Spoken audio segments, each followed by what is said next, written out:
Assalamualaikum warahmatullahi wabarakatuh. Perkenalkan, nama saya Farah Nur Askin dari kelas IPA C. Di sini saya akan menjelaskan atau mempresentasikan makalah dari kelompok kami yang berjudul dengan pengukuran ranah kognitif hasil belajar.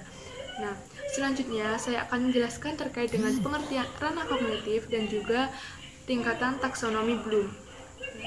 Apa sih ranah kognitif itu? Nah, ranah kognitif merupakan ranah yang mencakup kegiatan otak. Di sini belum mengatakan atau menjelaskan bahwa segala sesuatu yang mencakup atau menyangkut dengan aktivitas otak atau kegiatan otak itu termasuk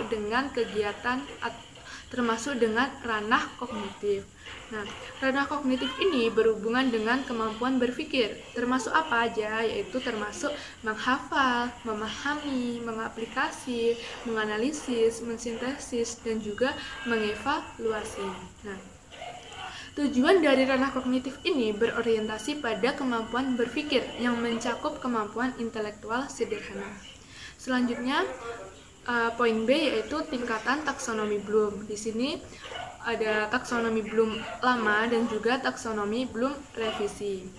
Nah, apa sih perbedaan dari taksonomi Bloom lama dan juga taksonomi Bloom revisi? Kalau taksonomi Bloom lama itu menggunakan kata benda, sedangkan taksonomi Bloom revisi menggunakan kata kerja. Nah, di sini saya akan menjelaskan terkait dengan taksonomi Bloom lama ya. Nah, untuk taksonomi Bloom revisinya akan dijelaskan oleh teman saya. Taksonomi Bloom lama.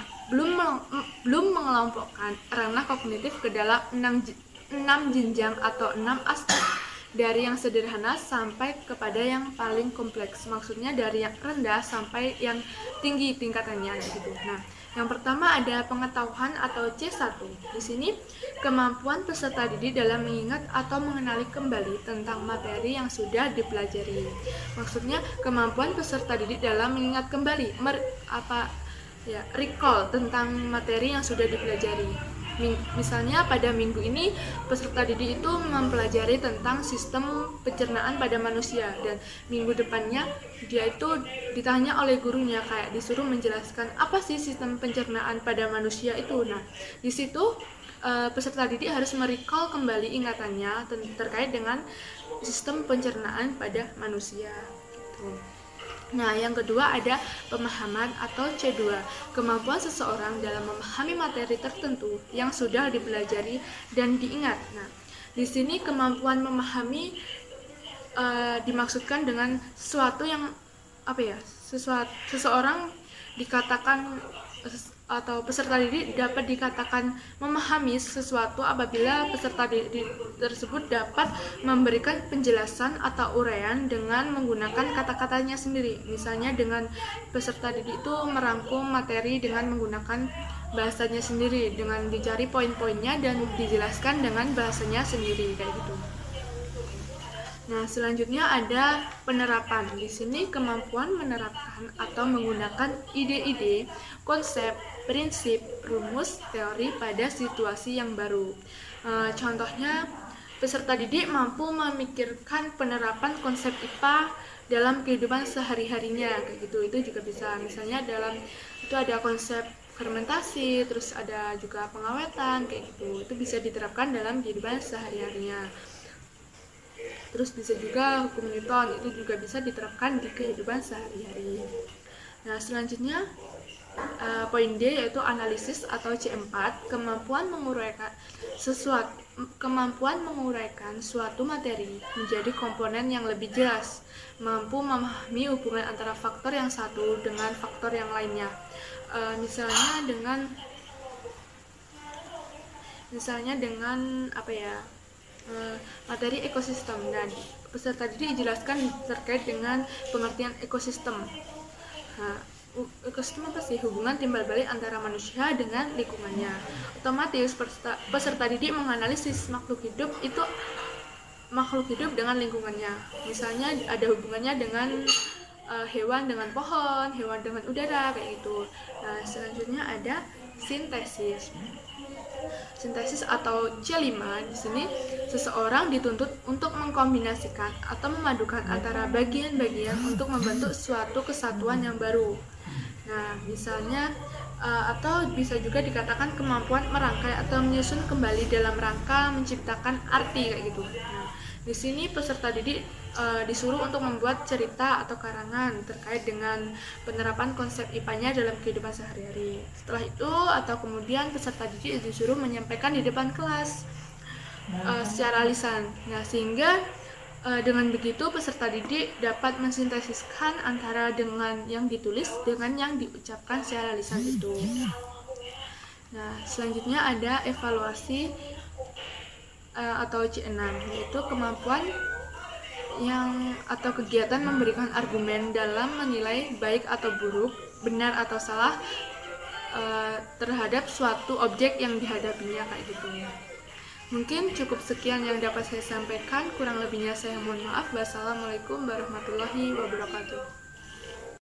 Taksonomi Bloom ranah kognitif revisi, yaitu pada tahun 2001 taksonomi Bloom mengalami perubahan. Perubahan tersebut dapat kita lihat dari kata benda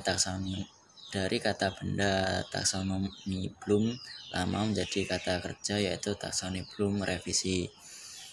Perubahan ini dibuat untuk menyesuaikan dengan tujuan pendidikan, dan dimana isinya yaitu yang pertama itu mengingat atau remember. Mengingat merupakan usaha mendapatkan kembali perubahan dari memori atau ingatan yang telah lampau, yang berperan penting dalam proses pembelajaran yang bermakna dengan pemecahan masalah. Seperti itu ya. Oke, yang kedua yaitu memahami atau mengerti. Memahami berkaitan dengan membangun sebuah pengertian dari berbagai sumber seperti pesan, bacaan, dan komunikasi. Memahami berkaitan dengan aktivitas, mengklasifikasikan dan membandingkan dari suatu contoh yang spesifik, kemudian ditentukan konsep dan prinsip umumnya. Oke, yang ketiga yaitu menerapkan atau apply. Menerapkan biasanya berkaitan dengan kegiatan menjalankan prosedur dan kognitif siswa dalam menyelesaikan masalah dan melaksanakan percobaan di mana siswa sudah mengetahui informasi dan bisa menetapkan prosedur yang baik. Kemudian yang keempat, menganalisis. Menganalisis merupakan memecahkan suatu permasalahan dengan memisahkan tiap-tiap bagian dari permasalahan dan mencari keterkaitan dari tiap-tiap bagian tersebut dan mencari tahu bagaimana keterkaitan tersebut dapat menimbulkan permasalahan. Oke, kemudian mengevaluasi. Mengevaluasi ini berkaitan dengan proses kognitif memberikan penilaian berdasarkan kriteria dan standar yang ada. Kriteria yang biasanya digunakan adalah kualitas, efektivitas, efisiensi, dan konsistensi. Dalam evaluasi ini meliputi mengecek dan mengkritisi. Mengecek lebih mengarah kepada kegiatan pengujian hal-hal yang tidak konsisten atau kegagalan dari suatu operasi atau produk. Sedangkan mengkritisi mengarah pada penetapan sejauh mana suatu rencana berjalan dengan baik. Ya, seperti itu ya. Kemudian menciptakan di sini mengarah dalam berpikir kreatif, namun tidak secara total berpengaruh kepada kemampuan peserta didik. Menciptakan di sini meliputi menetralisasikan dan memproduksi. Selanjutnya materinya yaitu contoh masing-masing tingkat taksonomi Bloom revisi. Yang pertama itu mengingat, ya, seperti yang kita pelajari tadi, mengingat itu sesuatu yang ada di lampau kemudian kita ingat-ingat kembali. Nah, seperti contoh soal seperti berikut. Sebutkan organ apa saja yang ada pada tubuh manusia. Ya, jadi siswa ini dituntut untuk menyebutkan atau mengingat kembali pelajaran yang sudah ia terima atau pengalaman yang ia dapatkan sebelumnya, kemudian dituangkan lagi. Seperti contoh soal tadi, sebutkan organ apa saja yang ada dalam tubuh manusia. Itu contohnya, contoh soal itu. Oke, ini contoh indikatornya yaitu peserta didik mampu menyebutkan organ tubuh pada manusia dengan benar. Ya, seperti itu. Oke, kemudian yang kedua yaitu memahami. Memahami di sini artikan yaitu bisa menjelaskan seperti itu ya, bisa memahami atau pahamlah dari suatu materi tersebut. Nah, contoh soal ada yang berbunyi seperti ini. Jelaskan pengertian dari sistem peredaran darah itu. Nah, apa sih pengertian dari sistem peredaran darah itu? Itu contoh soalnya. Kemudian contoh indikatornya yaitu peserta didik mampu menjelaskan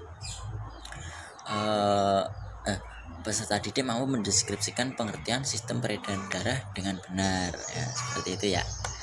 Oke, kemudian menerapkan di sini yaitu mempraktekkan atau apa yang sudah didapatkan dari mengingat sudah, terus kayak menjelaskan, memahami sudah dipahami, terus kemudian diterapkan. Nah, contoh soalnya seperti ini. Kalau menerapkan itu, apa hubungannya iklim di Indonesia dengan letak astronomis? Nah, itu contoh soalnya. Kemudian contoh indikatornya, peserta didik dapat menghubungkan antara letak astronomis dengan kondisi iklim di Indonesia. Ya, seperti itu. Oke, kemudian yang keempat, menganalisis. Menganalisis ini lebih cenderung perbandingan. Kayak contoh seperti ini, contoh soalnya, apa perbandingannya antara tulang rawan dengan tulang keras. Nah, jadi sudah dipraktekkan, kemudian dianalisis, dipikirkan apa ya perbedaan dari tulang rawan dan tulang keras. Terus contoh indikatornya, peserta didik dapat membandingkan struktur tulang rawan dengan tulang keras. Nah, jadi bisa membedakan antara tulang keras kayak ini, terus kemudian tulang keras seperti ini, gitu ya. Kemudian mengevaluasi yang ke berapa ya? Yang kelima mengevaluasi ini kayak tadi, seperti misal evaluasi itu apakah peserta didik ini sudah memahami, sudah mencakup semuanya atau sudah menguasai semuanya. Seperti itu. Contoh soalnya, bagaimana cara membuktikan bahwa air itu dapat dikatakan tercemar. Nah, jadi di sini siswa dituntut untuk membuktikan, terus juga menjelaskan, terus bisa mengetahui fakta apakah ini dikatakan air tercemar atau bukan. Terus contoh indikatornya, peserta didik mampu membuktikan adanya pencemaran air pada lingkungan. Terus yang terakhir yaitu menciptakan. Yang terakhir itu bisa dapat menciptakan. Nah, contohnya seperti apa? Kalau contoh soal, buatlah alat sederhana dari alam yang mampu membantu masyarakat untuk menjernihkan air. Nah, ini menciptakan ini juga kayak seperti tantangan ya. Contohnya tadi. Terus contoh indikatornya, peserta didik mampu menciptakan penyaring air sederhana dari bahan alami. Seperti misal bahan alaminya kayak serabut apa itu namanya, serabut kelapa, terus pasir, batu, seperti itu ya. Oke, terima kasih. Itu penjelasan dari saya. Kemudian dilanjutkan materi selanjutnya dari Mbak Wanda. Materi selanjutnya adalah kata kerja operasional dari saya, Wanda Maharani Putri, kelas IPA C. Materi selanjutnya yaitu kata kerja operasional. Apa sih kata kerja operasional? Kata kerja operasional yaitu menyatakan dimensi proses pembelajaran dalam kompetensi dan tujuan pembelajaran. Misalnya pada RPP. Kenapa kok pada RPP? Karena digunakan untuk merumuskan indikator. Kata kerja operasional itu dibagi menjadi dua, yaitu kata kerja teori Bloom edisi lama dan yang kedua kata kerja operasional teori Bloom edisi revisi. Kata kerja operasional teori edisi lama. Yang pertama tingkatan pengetahuan atau C1, yaitu seperti mengenali, mendeskripsikan, dan memilih. Terus yang kedua, tingkatan pemahaman atau C2, mengklasifikasikan, menjelaskan, membedakan. Kalau dan yang lainnya yaitu tingkatan sintesis atau C5, yaitu seperti menggabungkan, menciptakan, merumuskan, merancang, dan membuat komposisi. Yang selanjutnya tingkatan evaluasi atau C6. Biasanya kan kalau evaluasi itu seperti membandingkan, memberi alasan, menyimpulkan, dan memberi dukungan. Tingkatan penerapan atau C3, seperti mendemonstrasikan, menghitung, menyelesaikan, menghubungkan, atau menyusun. Terus yang tingkatan analisis atau C4, seperti menemukan perbedaan, memisahkan, membuat diagram, menyusun urut. Selanjutnya kita bahas poin kata kerja operasional, edisi, revisi, teori Bloom. Tingkatan yang pertama yaitu mengingat atau C1, seperti mengetahui, misalnya istilah atau fakta. Dan masih banyak lagi ya. Terus tingkatan yang kedua memahami atau C2, yaitu menerjemahkan, memperkirakan, menentukan, seperti misalnya konsep, kaidah, atau prinsip. Yaitu tingkatan menerapkan atau C3, seperti memecahkan masalah, membuat bagan atau grafik, menentukan, seperti misalnya di konsep, prinsip, atau kaidah. Terus tingkatan menganalisis atau C4, yaitu mengenali kesalahan, semisalnya mengenali fakta-fakta. Terus menganalisis yaitu misalnya pada struktur, bagian, atau hubungan. Selanjutnya yaitu tingkatan mengevaluasi atau C5, itu seperti menilai berdasarkan norma internal, misalnya pada hasil karya, mutu, atau karangan. Selanjutnya tingkatan menciptakan atau C6, itu seperti menghasilkan itu misalnya seperti klasifikasi, karangan, teori. Terus selanjutnya menyusun itu misalnya pada laporan, rencana, skema, program, atau proposal. Selanjutnya kalian bisa baca ya di tabel. Tujuan pengukuran ranah kognitif untuk mendapatkan informasi yang akurat mengenai tingkat pencapaian dalam tujuan instruksional oleh siswa pada ranah kognitif, khususnya pada tingkat hafalan, pemahaman, penerapan, analisis, sintesa, dan evaluasi. Cara ranah kognitif bisa diukur menggunakan dua cara, yaitu tes subjektif dan tes objektif.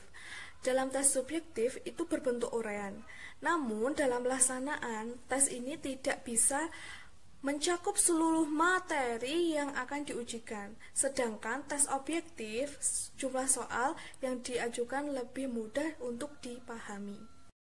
Yang tadi kan cara ranah kognitif secara langsung, ini adalah cara kognitif secara daring, yaitu dalam proses ini daring emang sangat membosankan, tapi seorang pendidik itu harus bisa membangun suasana agar peserta didik tetap senang dalam pembelajaran secara daring.